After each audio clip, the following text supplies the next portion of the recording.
इन्ना लिल्लाहि व इन्ना इलैहि राजिऊन। बहुत अफसोस के साथ कहना पड़ रहा है कि इस वक्त बाजोड़ में एक लाश पड़ी है। उस लाश से खून रस रहा है। उसे गोलियां मार के दिन दिहाड़े वहां फेंका गया है। वो लाश बज़ाहिर तो रेहान ज़ेब की लाश है। वो लाश बज़ाहिर तो तहरीक इंसाफ के एक कारकुन की लाश है।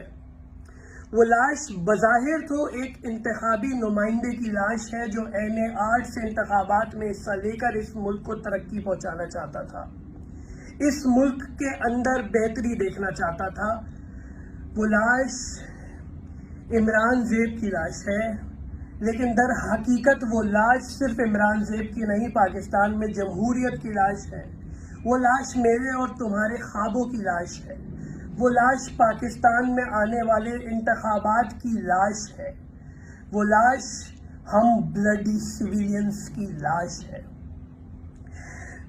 अल्ताफ हुसैन ने इसी निज़ाम को तो मुर्दाबाद कहा था।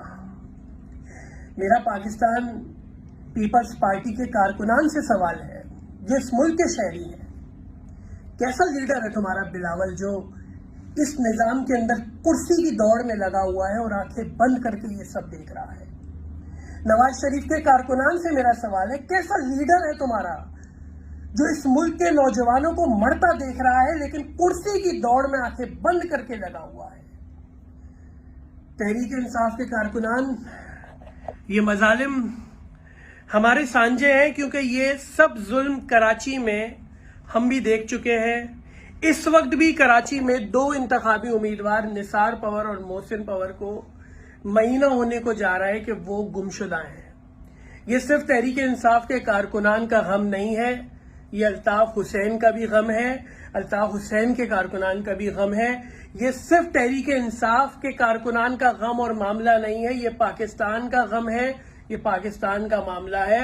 और हम सबको इस निज़ाम के खिलाफ यकजा होकर जद्दोजहद करनी पड़ेगी और हमारे अरमानों की इस लाश को, जिससे खून रस रहा है, आइंदा गिरने से बचाना होगा। इन्ना लिल्लाहि व इन्ना इलैहि राजिऊन।